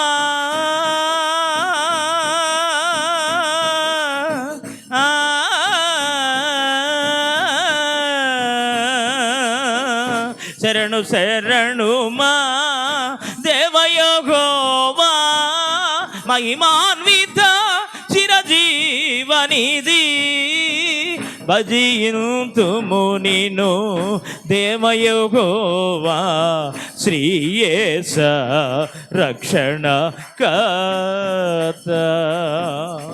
హల్లెలూయా. ఆకాశం ఆయన సింహాసనం, భూమి ఆయన పాదపీఠం. ఆయన లేకుండా భూమి మీద నువ్వు లేవు, నీవు లేవు, ఏం కలగలేదు. Praise the lord. హల్లెలూయా. ఆయన లేకుండా ఏమి కలుగలేదు కనుక ఆయన నిన్ను సృజించి నీ వద్ద నుండి వెండో బంగారమో నీ ధనమో నీ ధాన్యమో నాకివ్వు అని ఆయన అడగట్లేదు. కానీ ఆయన అడుగుతున్నది ఒకటే, నీవు నా మాట వింటే మేలు చేస్తాను. దేవునికి మహిమ కలుగును గాక. నీ మాట వింటే నీ మాట అనేకులు వినేటట్టు చేస్తాను. నువ్వు నా మాట వినట్లేదు కాబట్టి నీ కుటుంబంలో వ్యతిరేకం, ప్రజల మధ్యలో వ్యతిరేకం, బంధువుల మధ్యలో వ్యతిరేకం, అన్ని విధాలుగా వ్యతిరేకమైపోవడానికి కారణం ఏంటంటే నువ్వు మొదట నా మాట వినాలి. ఎవరి మాట వినాలా? యేసయ్య మాట వినాలి. జీవము కలిగిన దేవుని మాట వినాలి. తరువాత దైవజనుడుకు దేవునికి నీకును మధ్యవర్తిగా ఉన్న దైవజనుని మాట వినాలి. Praise the lord. Hallelujah. Yesayya మాట వింటున్నానంటే సరిపోదు. యేసయ్య మాట వింటున్నా నీవేం చేయాలంటే హెబ్రీ పత్రిక 17వ అధ్యాయం 13వ వచనం ప్రకారంగా మీ పైన నాయకులుగా దైవజనులుగా ఉన్నవారు మీ మధ్యలో దుఃఖపడుతూ సేవ చేయకూడదంట. వాళ్ళు సంతోషముతో సేవ చేస్తే నీవు కూడా సంతోషముగా దీవించబడతావు. Praise the lord. హల్లెలూయా. దేవుడు మనల్ని బట్టి ఏడవకూడదమ్మా. దేవుడు మనల్ని బట్టి దుఃఖపడకూడదు. నా మాట వింటలేదు నా ప్రజలు, నా మాట వింటలేదు నా కుమారుడు, నా మాట వింటలేదు నా కుమార్తె, నేను అన్ని విధాలుగా కలిసి వచ్చేటట్టు చేశాను. నా దేవుడు నాకు ఏం చేయలేదు అన్నవాళ్ళు ఎవరైనా ఉన్నారా ప్రపంచంలో? ఒక్కడ కనపడ్డాం. ఒకవేళ ఉంటే తీసుకురండి. దేవుని నమ్ముకొని యథార్థంగా పవిత్రమైన పరిపూర్ణమైన మనస్సుతో దేవుని ఆరాధిస్తూ దేవుని కొరకు దేవుని మాట వింటూ బ్రతుకుతూ నా దేవుడు నాకేం చేయలేదంటే మీరు తేలేరు అట్టటోళ్ళు. ఎందుకంటే దేవుని పరిపూర్ణంగా అనుసరించే వారు ఎవ్వరిని దేవుడు సిగ్గుపరచలేదు ఇప్పటి వరకు. ఇక మీదట కూడా దేవుడు సిగ్గుపరచడు. Praise the lord. హల్లెలూయా. దేవుని మాట విను, దేవుని మాటను అనుసరించు, దేవుని మాటను పాటించు. 8వ అధ్యాయము 81వ కీర్తనలో మరి 8వ వచనం అంటున్నాడు, అయ్యో ఇశ్రాయేలు, నీవు నా మాట వినని ఎడల నీకెంత మేలు. ఏంటంట మేలు? ఏంటి ఆశీర్వాదం దేవుని మాట వింటే? ఒక 2-3 మాటలు మీకు త్వరగా చూపించి ముగించేస్తాను. చూద్దామా? 81వ కీర్తన 13వ వచనం, క్షమించండి 95వ కీర్తన 7వ వచనం. కీర్తనల గ్రంథం 95వ కీర్తన 7వ వచనం. రండి నమస్కారము చేసి సాగిలపడదుము, మనలను సృజించిన యెహోవా సన్నిధిని మోకరించుదుము. నేడు మీరు ఆయన మాటను అంగీకరించిన ఎడల ఎంత మేలు అన్నాడు. ఎవరి మాట వింటే? నెంబర్ 1, దేవుని మాట నీ వింటే. ఎవరి మాట వింటే చెప్పాలి? మనుషుల మాట వింటే కాదు. ఆయన చేత సృజించబడిన నీవు. మనం ఎవరు పోలిక? ఒక్కొక్కడు చూసి అంటారు కొంతమంది తల్లులు, అమ్మ అచ్చం ఆ మేనమామ పోలికే పడింది. దేవునికి స్తోత్రం. ఎవరు పోలికంట? కొన్ని బుద్ధులు, కొన్ని శాస్త్రాలు పిల్లలు చేస్తుంటే వాళ్ళ శాస్త్రాలు, వాళ్ళ పద్ధతులు, వాళ్ళు ప్రవర్తిస్తున్న తీరు చూసి ఏమంటామంటే, అమ్మో వాళ్ళ తాత పోయాడు అనుకున్నాం కానీ వీళ్ళలోనే కనపడుతున్నాడే అంటాం. దేవునికి స్తోత్రం. కొంతమంది వాళ్ళు తిడుతుంటే, బూతులు తిడుతుంటే, కొంతమంది వ్యంగ్యంగా మాట్లాడుతుంటే వాళ్ళు అంటారు, ఏడక పోలా పోయినట్టే ఉంది కానీ ఇదిగో ఏడే చచ్చిందిగా అంటారు పెద్దోళ్ళు. Praise the lord. కొంతమంది పోలిక, కొంతమంది మాటలు, కొంతమంది అనుకరణ వారి పురాతన పెద్దలను, వారి రక్త సంబంధాలు గుర్తు చేస్తాయి. కానీ మనమెవరు పోలికంట? దేవుని పోలికయు దేవుని స్వరూపమును కలిగి ఉన్నాము గనుక మనం ఎవరి చేత సూచించబడ్డాం? మనిషిని సూచించలేడు, దేవుడు నిన్ను సూచించగలడు. దైవజనులు మరి జాన్ మంగాచార్యులు గారని అన్నిలో నుండి ఆచార్య కుటుంబం, నిన్ను పోలి ఎవరూ లేరు ఈ లోకంలో యేసయ్య అనే పాట రచించినటువంటి దైవజనులు. ఆ దైవజనులు చెప్తూ మహోన్నతుడైన దేవుడు నా దేవుడు అని ప్రకటించడానికి కారణం ఏంటి అంటే అని ఆయన చెప్తూ ఏం చెప్తున్నాడు అంటే, మహోన్నతుడు అని ఎందుకు చెప్తున్నాను తెలుసా అని ఆయన మొదలుపెట్టి ఏం చెప్పాడు అంటే, నన్ను ఆయన పోలికలో చేశాడు, ఆయన స్వరూపంలో చేశాడు, లోకములో ఉన్న ఎవరు చేయలేనటువంటి ఒక గొప్ప కార్యం చేశాడు, అందుకే ఆయన మహోన్నతుడు అని చెప్తా. ఆయన చేసిన గొప్ప కార్యం ఏంటి అంటే, లోకములో ఎవరు జయించలేనిది, లోకములో ఎవ్వరు దాని బలము ముందు నిలబడలేనటువంటి గొప్ప కార్యం ఏంటి అంటే మరణమును జయించాడు అని చెప్పాడు. గట్టిగా చప్పట్లు కొడుతూ ప్రభువును మహిమపడదాం. హల్లెలూయా. ఎవరైనా ఉన్నారా మరణాన్ని జయించిన వాళ్ళు? చనిపోయి తిరిగి మూడో దినాన లేస్తాను అని చెప్పాడు. మూడో దినాన లేఖనానుసారంగా చెప్పిన మాటను నిలబెట్టుకొని లేచాడు ఆయన. అందుకనే నా దేవుడు మహోన్నతుడు అని చెప్తున్నాడు ఆయన. Praise the lord. హల్లెలూయా. ఆయన వంటి వారు లేనే లేరు. ఆయన లాంటి స్వభావం కలిగిన వాడు. అందుకనే నీవెలాగుంటావో చూడాలని దేవుని దూతలు ఆశించారంట. అయ్యా నువ్వు ఎట్లాగుంటావో చెప్పయ్యా, నిన్ను చూడాలనుందయ్యా, నువ్వు ఎట్లుంటావో చెప్పయ్యా అంటే, ఆగండి, ఒక కాలం వస్తుంది, నేనే నరావతారిగా భూమి మీదకి దిగి వస్తాను. దిగి వచ్చాడు. ధవళవర్ణుడు, రత్నవర్ణుడు, అతి కాంక్షణీయుడు, 10,000 మందిలో కూడా అతనిని గుర్తింపదగిన వాడంట నా Yesayya. Praise the lord. Hallelujah. 10,000 మందిలో నిలబడ్డ అదుగో అతడే ప్రభు అని చెప్పగలిగిన, గుర్తింపు కలిగిన దేవుడు మన దేవుడు. ఆయన ఎవరుంటే పరిశుద్ధుడైన దేవుడు. కనుక అలాంటి గొప్ప దేవుని మాట నీ వింటే, నెంబర్ 1, నీ జీవితంలో ఏ మేలు కొరకు నీవు ఆశిస్తున్నావు నాకు తెలియదు, కానీ ఏ ఉపకారము నీకు చేయాలని దేవుని సన్నిధికి వచ్చావు నాకు తెలియదు, కానీ ఏది నీ జీవితంలో జరగాలని ఆకాంక్షతో ప్రభు సన్నిధిలో నీవు కూర్చొని దేవుని వాక్యాన్ని వింటున్నావు నాకు తెలియదు, కానీ వింటున్న నీ జీవితంలో దేవుని మాటను నీ వింటా ఉంటే నీ జీవితంలో నా దేవుడు ఏం చేయబోతున్నాడంటే మేలును ప్రభువు జరిగించబోతున్నాడు. నమ్మితే గట్టిగా స్తోత్రం చెప్పు. హల్లెలూయా.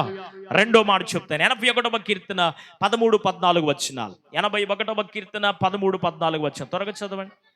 అయ్యో నా ప్రజలు నా మాట వినిన ఎడల,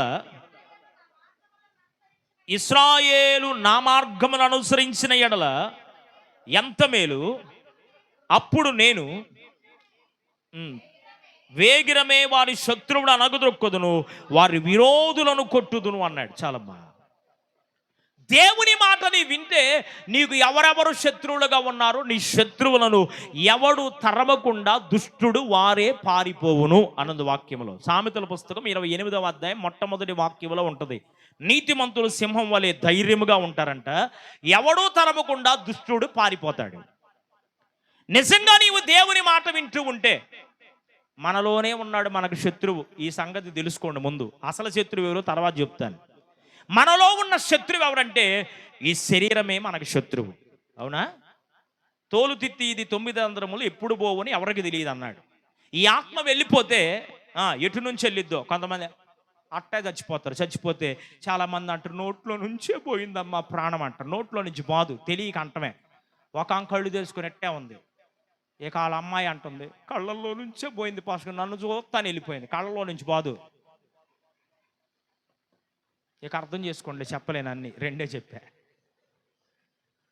మానవునికి దేవుడు నాసికారంధ్రములలో నుండి జీవాత్మను పంపాడు కనుక ప్రాణము పోవాలి అన్నా రావాలి అన్నా ఈ ముక్కులో నుంచే పోవాలి, ముక్కులో నుంచే రావాలా. యేసు రక్తమే జయం. Praise the lord. హల్లెలూయా. ఎటు నుంచి వాడు ఎటు నుంచి ఊదేడో అటు నుంచే. మందిరానికి మనకు 2 డోర్లు ఉన్నా వెళ్ళేటప్పుడు ఇటుబడి వెళ్తారా? వెళ్ళరు. ఎటు వెళ్తారు?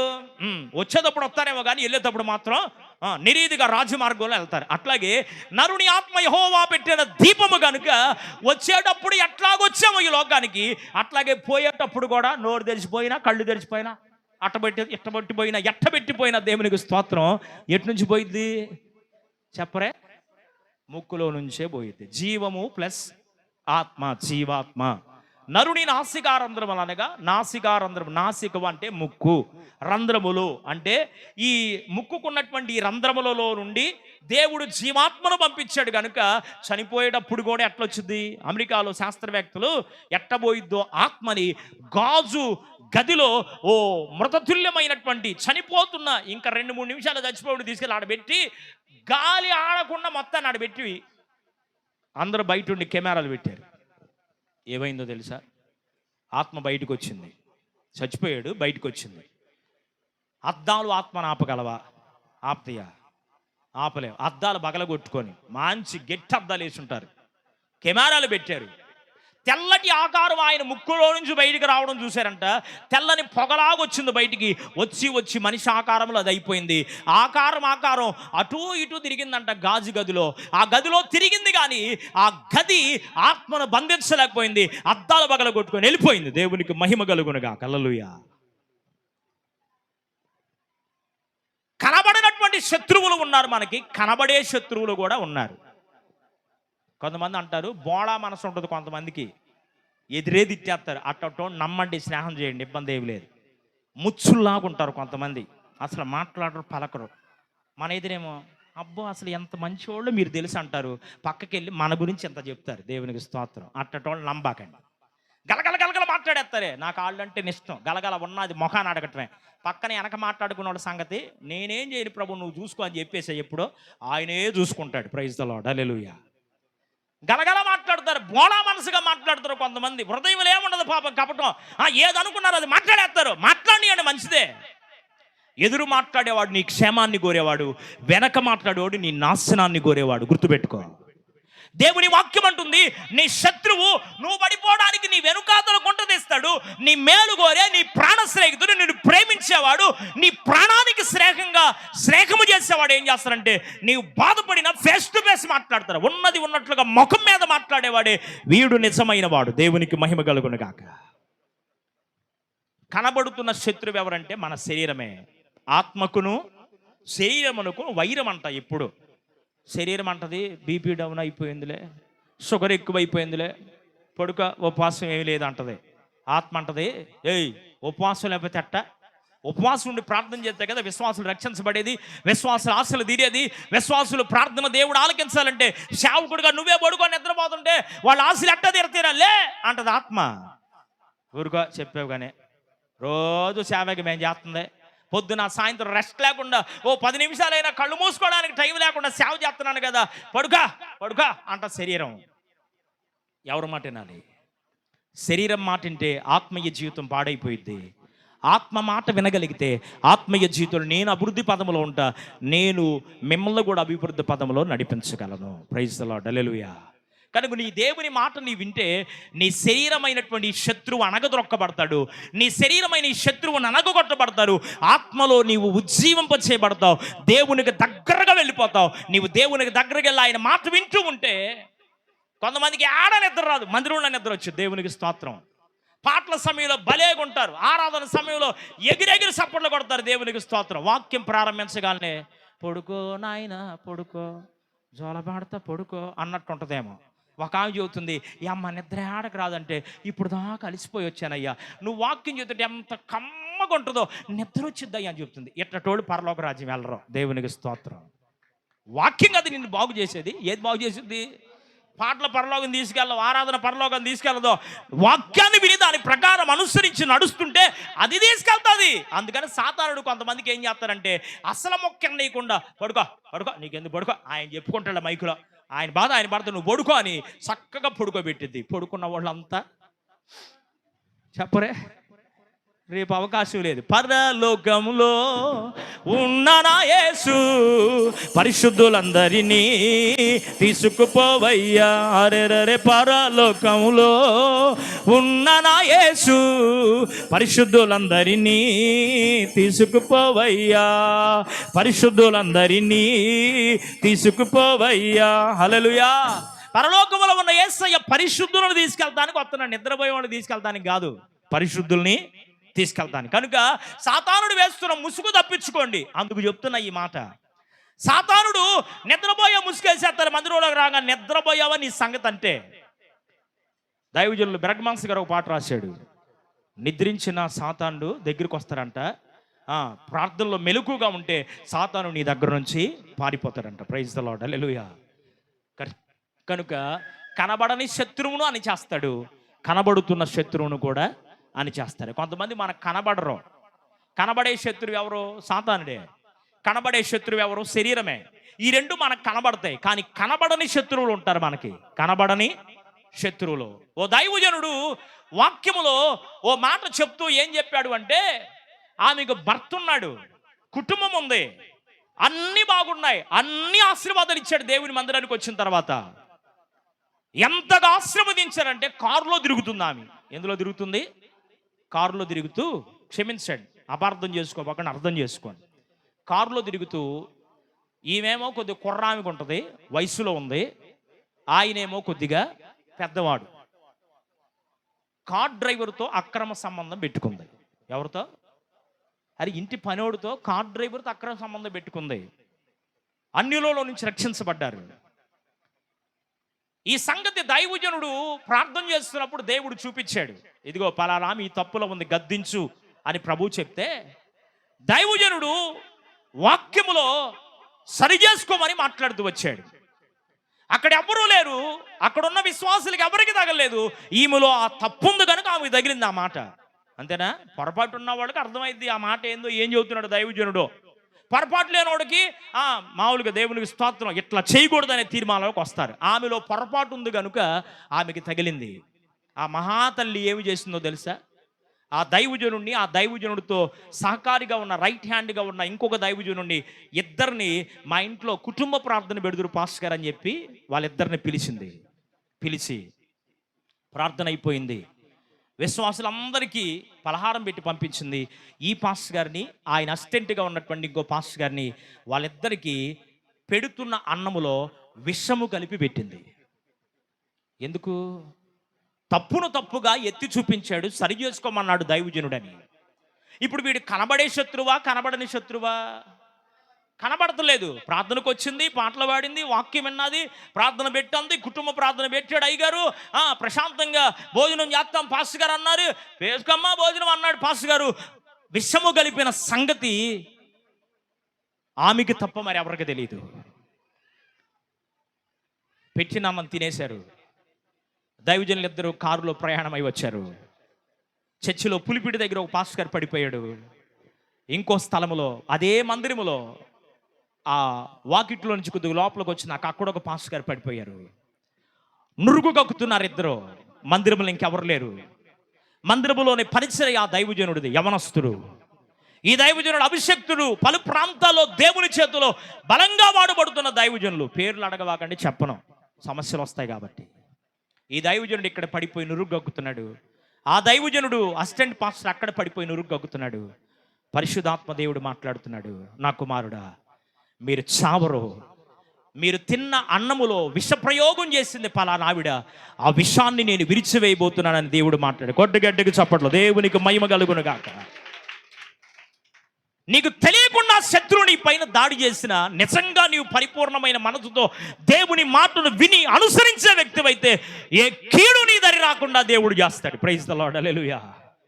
ఆ మాట చెప్తే కనీసం అక్కడ నుండి ఆ దైవజనుడు లేచి ఈయన దగ్గరకు రావడానికి ఓపిక లేదు, ఇక్కడ నుండి ఈ దైవజనుడు ఆయన దగ్గరికి వెళ్తానికి ఓపిక లేదు. కానీ వీరిరువురి మధ్యలో పరిశుద్ధాత్మ దేవుడు దిగి వచ్చాడు, అగ్నిని పంపించాడు.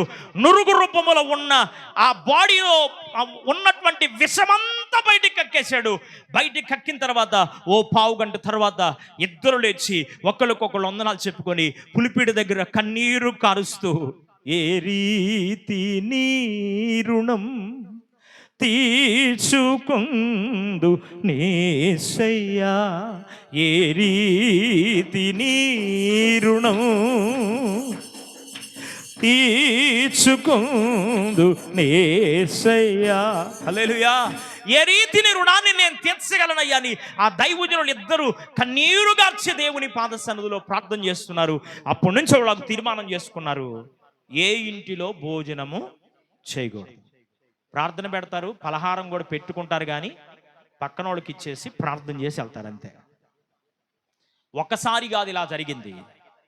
ఇరువురు దైవజనుల జీవితాల్లో దరిదాపుగా ఒక 5-6 సార్లు ఇలాగే విషప్రయోగం జరిగింది. ఒక్కసారి విషప్రయోగం జరిగితే బాడీ అన్కండిషన్లో ఉంటుంది, అవయవాలు పనిచేయవు.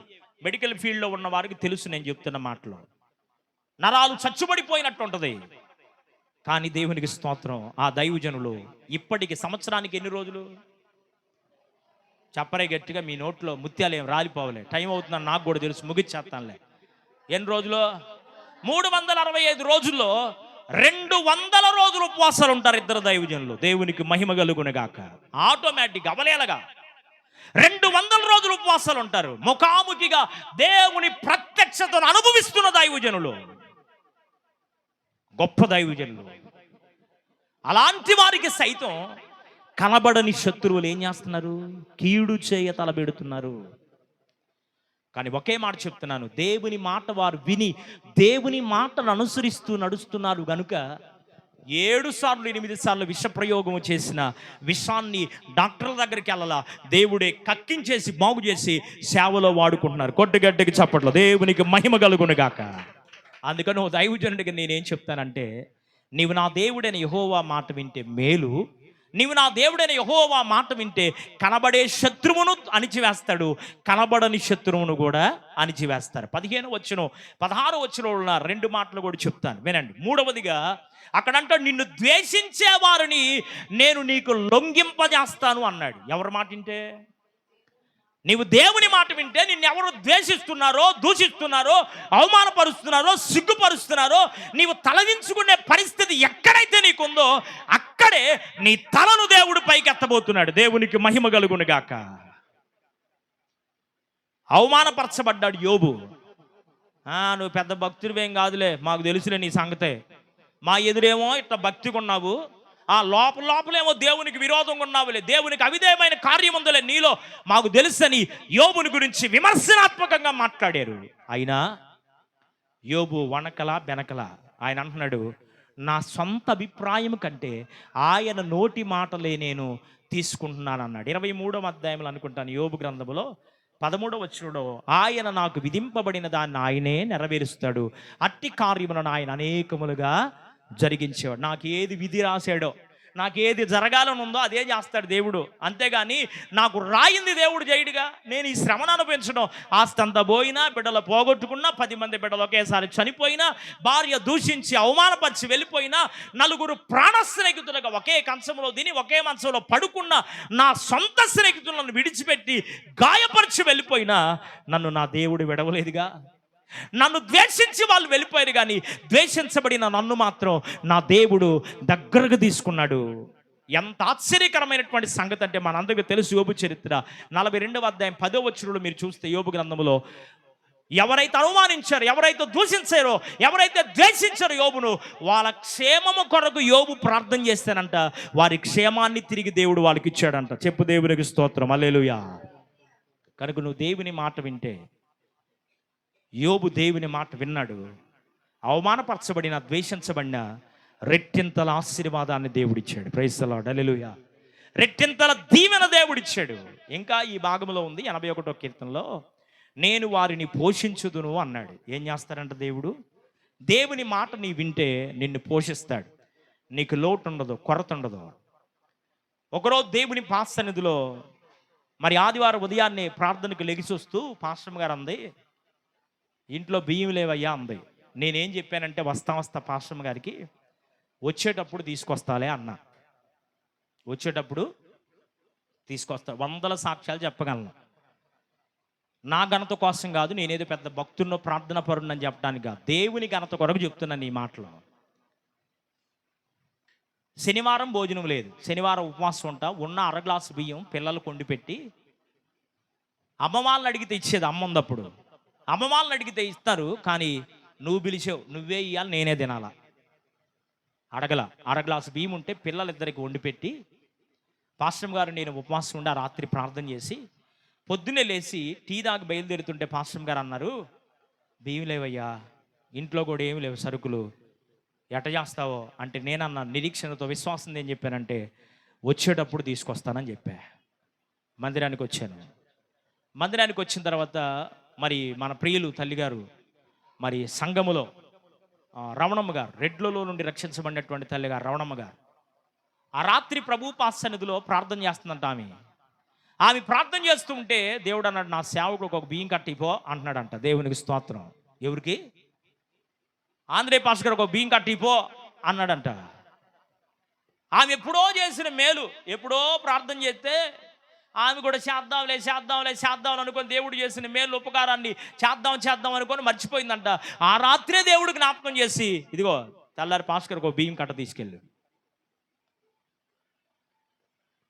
ప్రార్థన అయిపోయింది, వాక్యం చెప్తా ఉన్నాను, ఇలాగే ఒక బియ్యం కట్ట తీసుకొచ్చి వేసింది.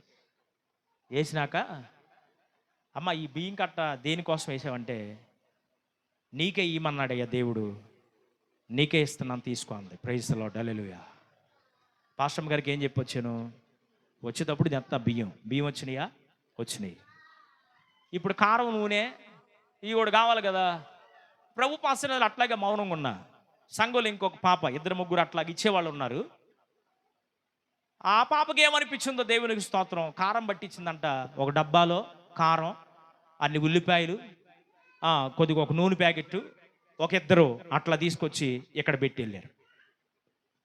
ఏం చెప్పాను వచ్చేటప్పుడు తెత్తా. ప్రైజ్ ది లార్డ్, హల్లెలూయా. ఇప్పుడు కూర వండుకోవడానికి ఏం కావాలా? ఉప్పు, కారం, నూనె, ఉల్లిపాయలు, కూరగాయలు కూడా కావాలిగా. ఎవరో ప్రథమ ఫలములో పడినటువంటి కాయగూరలు తీసుకొచ్చి పెట్టారు. కొట్టు గట్టిగా సప్పట్లో, దేవునికి మహిమ కలుగును గాక. దేవుడు ఇది చిన్న సంగతులే మీకైతే లోటును, బాధను, కొరతను అనుభవిస్తున్న ఓ భార్య భర్తని అయిపోయినాయి అని ప్రశ్నించే స్థాయిలో భర్త ఉన్నాడంటే వాళ్ళని పోషిస్తున్నట్ట పోషించలేనట్ట? పోషిస్తున్నట్టే లెక్క. కానీ వారి హృదయంలో పోషించలేకపోతున్నాడే అని సాతాను బీజం కూడా విత్తగలదు. ఆ స్థాయికి చేరకూడదు. నేను ఒకటే ప్రార్థన చేసి వచ్చాను, ప్రభువా పాస్టర్ గారికి మాట ఇస్తున్నాను, నేను వచ్చేటప్పుడు ఇవన్నీ తీసుకొని వెళ్ళాలి. Praise the lord, hallelujah. దేవుని సన్నిధిలో కన్నీరు కాచి ప్రార్థిస్తూ వచ్చాను.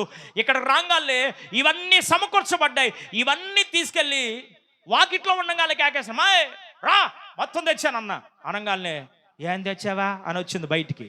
అంటే కొద్దిగా అటోళ్ళి అట్టగా ఉంటుంది మాట. చదువుకున్నా పాప కొద్దిగా అట్ట ఉంటుందిలే, ఏమనుకోబాకండి. కొద్దిగా నవ్వుకోవడానికి మీరు నాకెళ్ళి సీరియస్గా ఇక ముగి లేకపోతే కుదరదు అన్నట్టు చూస్తుంటేనే అందుకు చెప్పేలే. దేవునికి స్తోత్రం. వచ్చింది గబగబా, ఏడదయ్యా బియ్యం మూట ఉంది. బియ్యం మూట సరే కానీ ముందు ఇది తీసుకో, చేతిలో బరువుకుంది. బండి ఆపిన బియ్యం కట్ట తీసుకెళ్ళి అక్కడ వేసాను. ఈ మొత్తం తీసుకెళ్ళి ఏం కాలనే, నిజంగా గొప్ప దేవుడయ్యా మనం ఆరాధిస్తున్న దేవుడు. దేవునికి మహిమ కలుగును గాక. వామ్మో, నీతో శత్రు కాదు, నువ్వు సామాన్యుడు కాదు అంటుంది. వాకిట్లో అన్నీ తీసుకుంటా. నేనన్నాను, నేను కాదు సామాన్యుడిని, ఒకవేళ నేను అసామాన్యుడైనా నా దేవుడు సమస్తాన్ని సాధ్యపరచగలిగిన దేవుడు ఆయన. దేవునికి మహిమ కలుగును గాక. హల్లెలూయా. అరచు పిల్ల కాకులకు ఆహారం ఇచ్చి పోషిస్తున్న దేవుడు కదా. ఆకాశ పక్షులు అరచుచు వెళ్ళిపోతుంటే వాటికి ఆహారాన్ని సమకూర్చి వాటి గోళ్ళలోకి క్షేమంగా తీసుకొస్తున్న దేవుడు కదా. ఆకాశ పక్షులు వంటి దైవజనులమైన మనల్ని, మన కుటుంబాన్ని దేవుడు అన్యాయం చేస్తాడా, విడిచిపెడతాడా, ఆయన పోషించడా? చెప్పాను పాస్టర్ గారికి. ఆ రోజు నుంచి ఈ రోజు వరకు ఒకటే మాట చెప్పాను, లేవంటే నోరు మూసుకొని ప్రార్థన చేయి. ప్రార్థన చేసినాక లేవయ్యా అని చెప్పు, ఇస్తాను అని చెప్తా, దేవుడే ఇచ్చేస్తాడు. Praise the lord, hallelujah. కనుక మనం ఆరాధించే దేవుని మాట వింటే నీవు పోషించబడతావు. ఏం చేయబడతావు? పోషించబడతావు. చివరి అనుభవాన్ని చెప్తున్నాను. 81వ కీర్తనలోనే చివరి మాటలో ఉంది, మంచి శ్రేష్టమైన గోధుమల పంటతో నిన్ను పోషించి నీకు తృప్తిని కలుగు చేస్తాను అన్నాడు. ఏం కలుగు చేస్తారంట? తృప్తి కలుగు చేస్తాడు. కొంతమందికి తిన్నకాడికే తింటా ఉంటాడు. మా ఇళ్ళ దగ్గర కొంతమంది ఉన్నారులే, నలుగేశారు పాపం, పెళ్ళి కదా అని. ఏమేశారు? నలుగేశారు. నలుగెత్తే 6 జాయింట్లు పెట్టారంట బల్ల మీద. మళ్ళీ ఎవరు తనబాకన్నా, జాగ్రత్త. 6 జాయింట్లు, beef curry, chicken curry, chicken ఏపుడు, ఫలావు, వైట్ రైసు, సాంబారు, గోంగూర పచ్చడి, పెరుగు మొత్తం పెడితే కేజీ బియ్యం, 4 జాయింట్లు, అరడేక్ష కూర, అరడేక్ష చికెన్ కూర మొత్తం తినేసి, ఆంటీ ఇవేనా ఉన్నాయి అంటుందంట. దేవునికి స్తోత్రం. ఏమైతే నలుగేయటానికి పిలిస్తే నలుగేసి పిచ్చుకొని అమ్మాయి తినేసింది. ఇవన్నీ తినాలి కానీ అంత విపరీతంగా తింటే ఏమొచ్చుద్ది? మాయ రోగం వచ్చుద్ది. దేవునికి స్తోత్రం. అంటే ఏమి లేదు, తృప్తి లేదు. పాపం తింటుంది. ఒక జాయింటే తినలేం మనం. మా వాడు అప్పుడప్పుడు డాడీ లాలీపాప్ దేవా అంటాడు. ఏ లాలీపాప్ అంటేనో వాడు అంటాడు చికెన్ లాలీపాప్ అంట. ఒరే నాయన 20 రూపాయలు రా, బయట వండి నీ తినకూడదురా, బయట ఆహారం తినకూడదురంటే ఒక్కసారికి ఏం కాదులే ప్రార్థన చేసుకుని తినేస్తానని 2 జాయింట్లు దా నాకు అంటాడు. ఎన్ని జాయింట్లు? 2 జాయింట్లు, 2 లాలీపాపులు కావాలంట. 5 ఎత్తేనే సగం తిని ఆడ కొరికి ఆడ పడేస్తాడు. వాళ్ళమ్మ తినాలి, లేకపోతే నేను తినాలా. దేవునికి స్తోత్రం. 4 జాయింట్లు, 1.5 కేజీ పలావు, అరడేక్ష చికెన్ కూర, అరడేక్ష వేట మాంసం తినేసి ప్రశాంతంగా స్తోత్రం అని వచ్చిందంట బయటికి. దేవునికి మహిమ కలుగును గాక. ఈ వార్త నలుగేస్తూ వడ్డించడానికి నిలబడినటువంటి సిస్టర్ గారు చెప్తే నేను విని ఆశ్చర్యపోయాను. ఏమి లేదు ఆమెకి, తృప్తి లేదు. కొంతమంది జీవితాల్లో తిండే బ్రతుకుతారంట. కొంతమంది జీవితాలు ఏముండదంటే ఏది చేసినా తృప్తి ఉండదు. కొంతమంది పాపములో కూడా తృప్తి ఉండదు. కొంతమంది వ్యక్తిగత జీవితాల్లో ఉన్న కొన్ని అలవాట్లు బట్టి వారి జీవితాల్లో తృప్తి లేక ఏడుస్తున్నారు. నేనంటాను, భక్తుడైనటువంటి పౌలు మాట్లాడుతూ ఫిలిప్పీ పత్రిక 4:13 అంటాడు, నేనే స్థితిలో ఉన్నా తృప్తి కలిగి బ్రతకడం నేర్చుకున్నాను అంటాడు. ఏం కలిగి బ్రతకాలి? తృప్తి కలిగి బ్రతకాల. మా పాస్టర్ గారికి చెప్తాను, ఈరోజు భోజనాలని పాస్టర్ గారు చెప్పాడు, పాస్టర్లందరికీ భోజనం అంట అని చెప్పా. ఒక చోట చెబితే నాడికి వెళ్తే వాళ్ళు బంధువులు కొనుక్కున్నారు. పాస్టర్ గారు కూడా అబ్బాయి మన సేవకులందరికీ భోజనం ఉందని చెప్పాడు. అందరం వెళ్ళాం. ప్రార్థన అయింది. కుటుంబ ప్రార్థన అయినాక కొద్దిసేపు ఉంటాం అక్కడ. కొద్దిసేపు ఉన్న తర్వాత ఆ ఇంటాం వచ్చి వందనాలు పాస్టర్ గారు వెళ్ళిరండి అంటుంది. వామ్మో, ఇందాక నుంచి డేక్షలు వాసన వస్తున్నాయి, ఇంకేం లేకుండా ఎట్టే వెళ్తాం అని మా సేవకులు నా వంక చూస్తున్నారు. నా వంక చూస్తుంటే వందనాలు చెప్పింది పదండే అన్న. మొత్తం వచ్చారు బయటికి. వచ్చినాక ఇందాక అంతంత రావు డేక్షలు పెట్టి వండుతున్నాయి అంటున్నాడు ఒక ఆయన, పేరు చెప్పంలే. వండితే నీకు పెట్టాలని ఉందా, పదా ఇంటికాడ తినవచ్చులే అన్న. ఇంటికాడ ఏం చెప్పొచ్చాను, ఆడ భోజనాలు ఉండేలే, భోజనాలు పాస్టర్ గారు చెప్పాడు, ప్రశాంతంగా తినొస్తాం, ఇబ్బంది ఏమి లేదని చెప్పా. ఇక వీళ్ళు ఏం చేశారు, ఒక గ్లాస్ బియ్యం వండుకొని వీళ్ళు మొత్తం వండుకొని డేక్షాల కుండలు మొత్తం కడిగి అక్కడ పెట్టింది. Praise the lord. ఇంటికి వెళ్ళి నాకు ఆకలి అవుతుంది. డేక్షా దగ్గరికి వెళ్ళి చూస్తే పొయ్యి మీదే ఉండేవి కానీ డేక్షాల్లో ఏమి లేవు. నేనేమనుకున్నానంటే, ప్రభువా రేపేదో బలమైన ఆహారాన్ని పెట్టడానికి ఈరోజు ఖాళీ కడుపు పెడుతున్నావు, నీకు వందనాలని 2 గ్లాసులు మంచినీళ్ళు తాగి, ఈ మంచినీళ్ళు తాగిన ఆరోగ్యం కాపాడుకోవడానికి నీవు ఇచ్చిన ఈ తరుణాన్ని బట్టి నీకు స్తోత్రమయ్యా అని చెప్పి ప్రార్థన చేసి పడుకున్నా. Praise the lord. హల్లెలూయా. సంపన్న స్థితిలో ఉండడం నాకు తెలుసు, కొదువ స్థితిలో ఉండడం నాకు తెలుసు, లేమి స్థితిలో ఉండడం నాకు తెలుసు. నేను ఏ స్థితిలో ఉన్నా, ఎలాగున్నానంటే సంతృప్తి కలిగి నేనున్నాను అన్నాడు. క్రైస్తవులకు కావలసింది, విశ్వాసులకు కావలసింది, దేవుని బిడ్డలకు కావలసింది అంటే నిజంగా దేవుని మాట వినే వాళ్ళకి తృప్తి ఉంటుంది. దేవుని మాట వినని వాళ్ళకి ఏముండదు, తృప్తి ఉండదు. మానవుడు సహజంగా ఆశాజీవి, కానీ క్రైస్తవుల జీవితాలు ఏముండాలంటే ఆశ ఉండొచ్చు కానీ ఆశను నెరవేర్చే దేవుని ఎదుట సంతృప్తి కలిగిన జీవితం ఉండాలి. కనుక నీవు నా మాట వినిన ఎడలా, ఎవరి మాట? దేవుని మాట నీ వింటే మేలు చేస్తాడు. దేవుని మాట నీ వింటే నీ కనబడని శత్రువును అణిచివేస్తాడు. నిన్ను అవమానపరిచేవారిని, ద్వేషించేవారిని నీ ఎదుట వాళ్ళు సాష్టాంగపడేటట్లుగా చేస్తాడు. దేవుని యొక్క పాదసన్నిధిలో నిన్ను పోషిస్తాడు. నీకు సమృద్ధికరమైనటువంటి పోషణనిచ్చి తృప్తి కలిగిన జీవితాన్ని దేవుడు నీకు ఇస్తాడు. అట్లాగే ఇవ్వాలంటే నువ్వు చేయాల్సింది ఏంటో తెలుసా? ఆయన మాట నీవు వినాలి. మత్తయి సువార్త 4:4 అంటాడు, ఆయన మాటలో జీవం ఉన్నది. ఏముందంట ఆయన మాటలో? జీవం ఉంది. కనుక జీవము కలిగిన దేవుని మాటలు విందాం. యోహాను సువార్త 6:63 అంటాడు, నీ మాటలో, నీ ప్రతి మాట వలన ఆత్మలో వారు జీవింపబడతారు అన్నాడు. కనుక మనం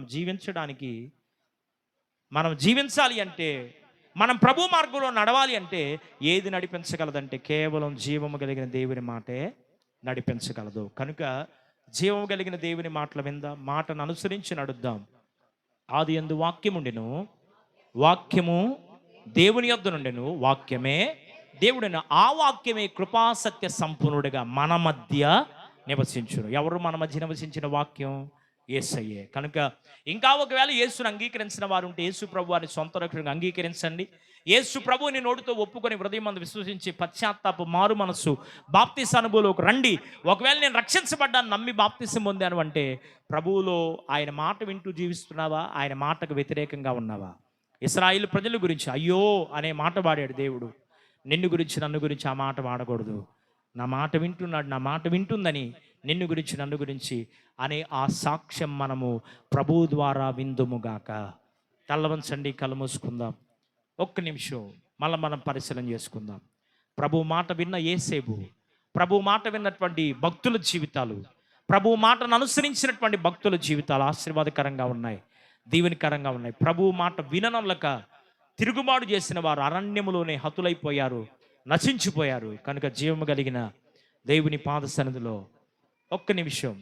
ఒక్క నిమిషం ప్రభు పాద సన్నిధిలో ప్రార్థన చేసుకుందాం దేవుని దగ్గర.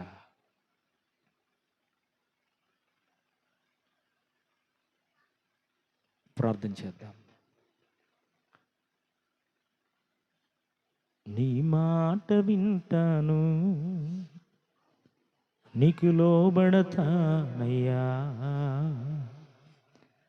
నీ మాట వింటాను,